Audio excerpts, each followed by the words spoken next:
Guys, in this video, I will show you how you can fix Alt plus Tab is not working. So first of all, I want to show you some alternatives. If Alt Tab is not working, you can use Tab plus Windows key, and just use Tab and Windows key. And as you can see here, you will open up something similar, right?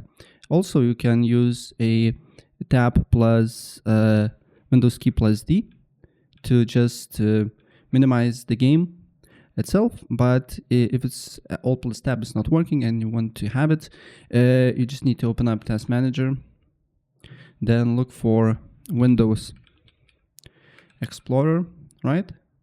And then you just need to right click and restart it, right?